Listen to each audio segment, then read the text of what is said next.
This is Find Your Dream Job, the podcast that helps you get hired, have the career you want, and make a difference in life. I'm your host, Mac Pritchard.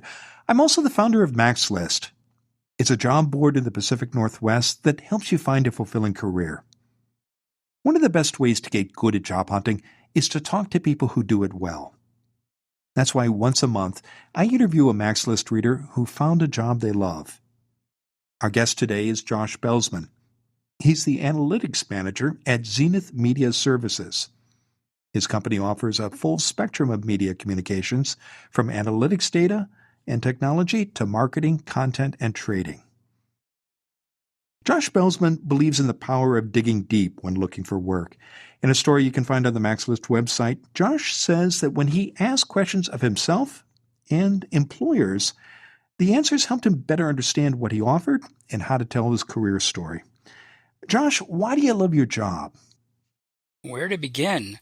I'm a curious person, and that was actually a key in my job search, which we'll touch on later. But one of the great opportunities I have is to learn a new industry in terms of the client my team is working with, as well as in this particular job, actually learning about agency life. I'd spent the previous 20 plus years of my career on the client side and was really looking to change things up and see things from another perspective and bring the perspective that I had gained, as a client of so many agencies. And so this particular position is really checking all those boxes, and every day is a great learning experience. And I'm really feeling, kind of a new sense of energy, engagement, and kind of intellectual stimulation through this role.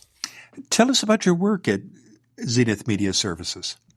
Yeah, so it varies by the day, and one of the pieces that really attracted me to this position is that we were onboarding a new client, in this case a pharmaceutical giant, and so there were a lot of pieces to build around that, analytic systems and tools and new relationships to strike up within our own organization, working with media buyers and strategists and data governance, data engineering folks. What's nice about Zenith is the vast amount of resources there are, given that it's operating under the Publicis umbrella, and there's a lot of talent and smart people there, and so get to tap into that and work with folks to build out reporting systems and tools, and then work with the client to help them better understand how, in our case, digital media is performing, and kind of what kind of optimizations we're making to do better and better, which is kind of the operating motto of our group. Well, let's talk about your job search, Josh. Your employer's headquarters are in London. You work remotely from the Pacific Northwest. What did you do differently in looking for and getting a remote job? Sure. Yeah, so and just to clarify there, so Publicis is international and based in London. Under that is Zenith, which has offices in a few different major cities here in the U.S., but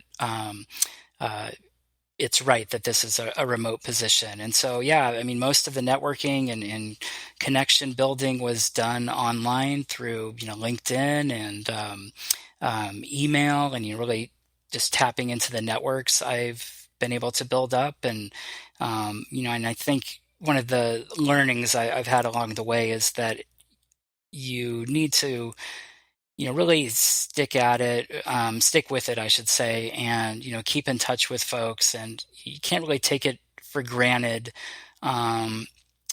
perhaps in a way you can when you can just hop into an office across town when you need to speak to somebody, and that, just given the vast amount of communication we all have with each other's social networks, you really need to keep on top of things and, check in and double check on things, and maybe not be so worried about pestering people. I think sometimes we get a little gun shy on that, and that really, if you want something to happen, you need to be proactive and let people know you're interested. And yeah.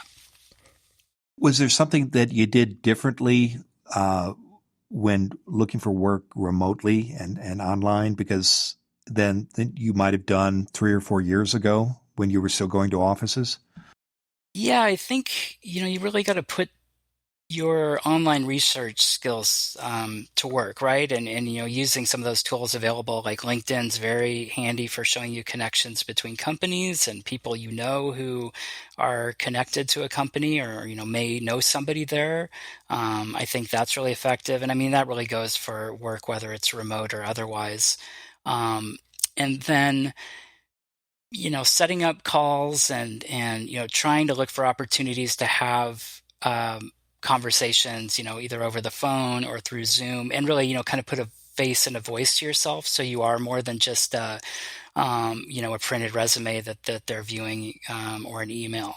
And so I definitely took advantage of that opportunity and had some, calls and FaceTime type conversations, both with recruiters I was working with, and then eventually with the companies I was interviewing with, and found that really helpful, and that it did build a rapport, and also you know take the opportunity to be yourself, whether it's if you've got a creative or fun background in your room, share that. In my case, I've got, some Legos that I'm proud of, and I have them in the backdrop of my room, and I make sure that's visible when I'm doing a Zoom call. It can be a conversation topic, or if you've got, a cat or a dog who's your faithful assistant in your office, talk about that. And rather than shooing them out of the room necessarily, maybe bring it up and ask the person you're talking with if they have pets. And, it can give you something in common, and I think help humanize you as a job applicant. Your job search went on for some time, and in your article for us, you're very candid that one of your challenges was staying confident and positive during your search. Um, Tell us more about that.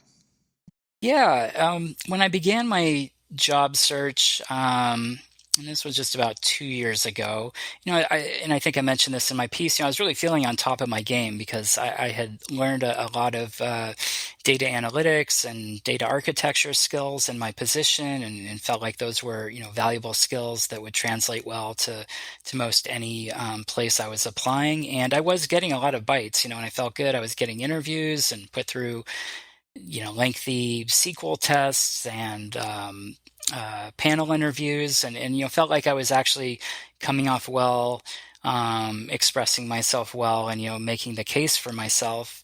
But I wasn't getting the offer in the end, right? I came up short on a number of occasions with companies I was excited about, based, I think, primarily on kind of the cachet of the name and the brand. And so, some of and that started to eat at me a bit. It's like I was feeling like a bit of a failure there, and starting to doubt myself, like maybe I'm not assessing my skills well, or I'm not coming off as well as I thought I was.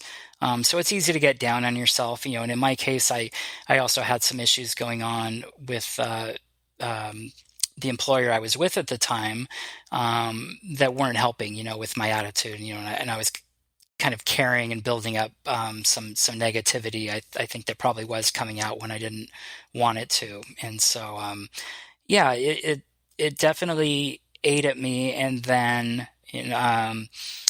I decided to try a different tack. As the new year came along, I decided to be a lot more kind of intentional, and also just kind of more self-exploratory. And in my case, I got in touch with a former colleague who had opened up her own career consulting business, and kind of told her the kind of things I wanted to work on, and that became the focus of our work together, and really looking forward and kind of resetting my job search.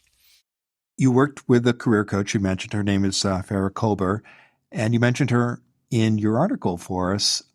What led you to decide to work with a career coach, and how did you choose her, Josh? Yeah, so I've worked with a few over the years, and they've had different styles and different focuses. When I arrived here in Portland a few years back and was conducting my job search, I got put in touch with a job coach who was very focused on networking, and some tactics for meeting people and standing out from the crowd, and those were all valuable lessons. When it came to working with Farah, I mean, I think the the big draw there was the familiarity we had with each other. We had worked together back at MSNBC and NBC News, and so I knew her well, and she knew my personality and my skills.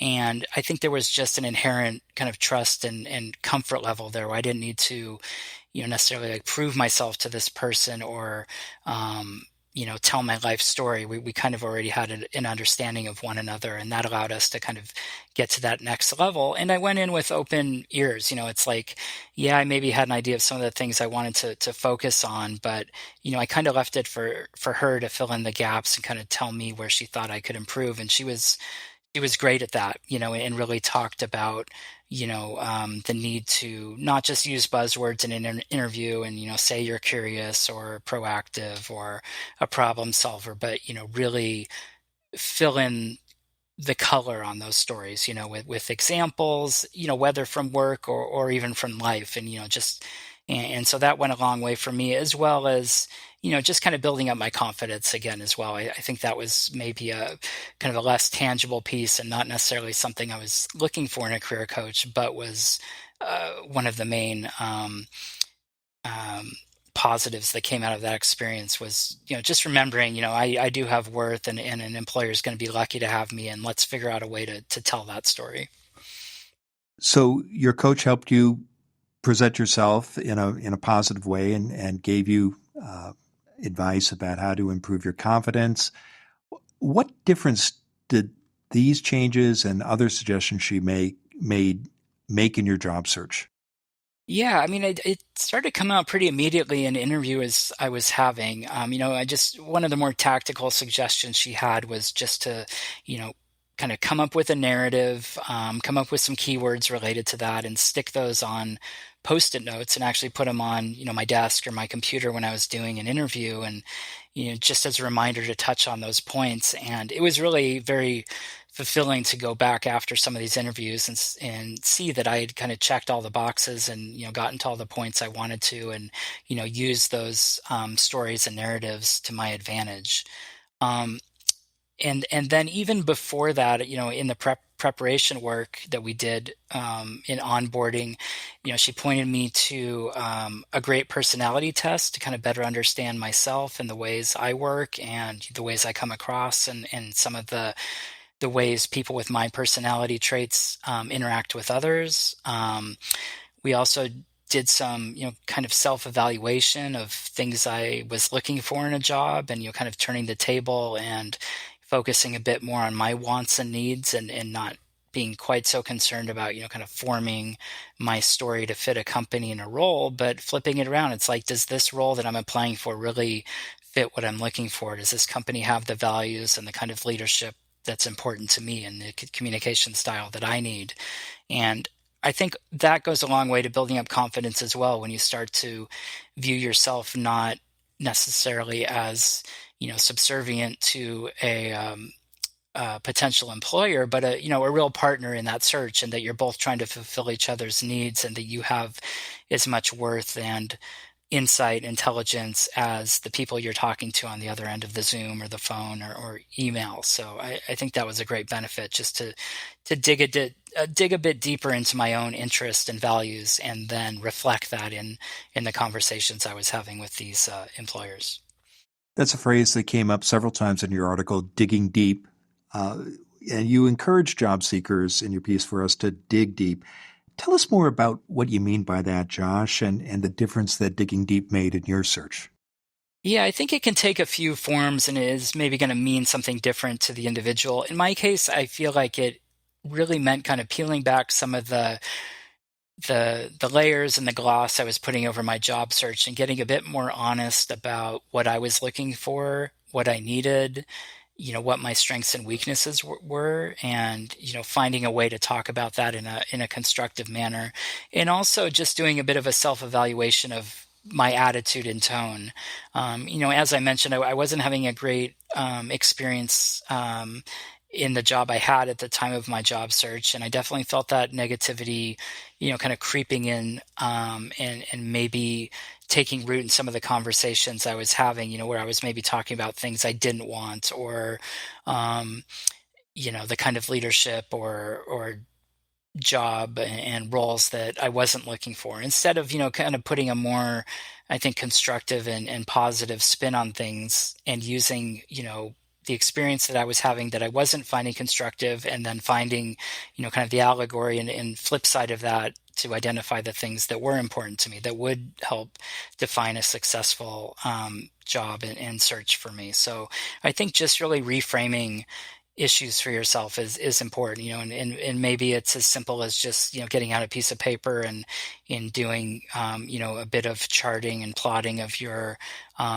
wants and needs and, must haves and nice to haves, and just really focusing in on what it is most important. And so I think that's what I mean when I say dig deeper and go beyond just, formatting a resume or pulling out bullets from your resume, but really get to the heart of what it is makes you and valuable as an employee, and what has, stood out and been important in your career in terms of finding joy in work, because you're really only going to be able to do your best work when you're feeling fulfilled and happy. And so you need to be able to identify what the sources of that are.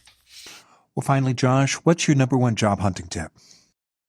Oh, there's a few, but I think stay positive. It's easy to say, hard to do. And we talked a bit about some of the strategies for doing that. Kind of looking back in your life at the things that you've accomplished and the things that bring you joy, and really putting those front and center. And if you need to put that on a post-it note on your computer or make a motivational poster for yourself, whatever it takes to keep a positive, confident state of mind, because it doesn't matter what medium you're operating in, whether you're, in person in an office meeting somebody and getting to shake their hand, or on Zoom, or even through an email, those tone and attitudes you have come through, and I think important is getting an outside perspective, whether it's a career coach and a professional, or just running things past your friends and family, or former coworkers. How does this sound? How does this answer sound? Can you try, working with me to help refine answers, and just getting some outside perspective? Because I think it can be easy to kind of get, kind of caught up in our own heads, or, kind of see things singularly through our own point of view, and maybe miss some of the signals and tone that we have when dealing with others. So yeah, I would just say to really, take it as an opportunity to learn more about yourself, and, view it as a bit of matchmaking with a company and everything that goes along with that. And I think you'll find success the more honest you are with yourself and with prospective employers. Well, thank you for sharing your story, Josh. To learn more about Josh Belzman's job search, visit maxlist.org/stories. And check out the MaxList website for dozens of other success stories. On the second Friday of every month, we add a new interview with a MaxList reader who has found a dream job. Go to maxlist.org/stories. In the meantime, thank you for listening to today's bonus episode of Find Your Dream Job. This show is produced by MaxList. Susan Thornton Hoff schedules our guests and writes our newsletter. Lisa Kislenberry Anderson manages our social media. Our sound engineer is Matt Fiorillo. Ryan Morrison at Podfly Productions edits the show. Dawn Mole creates our transcripts, and our music is by Freddie Trujillo. This is Mac Pritchard. See you next week.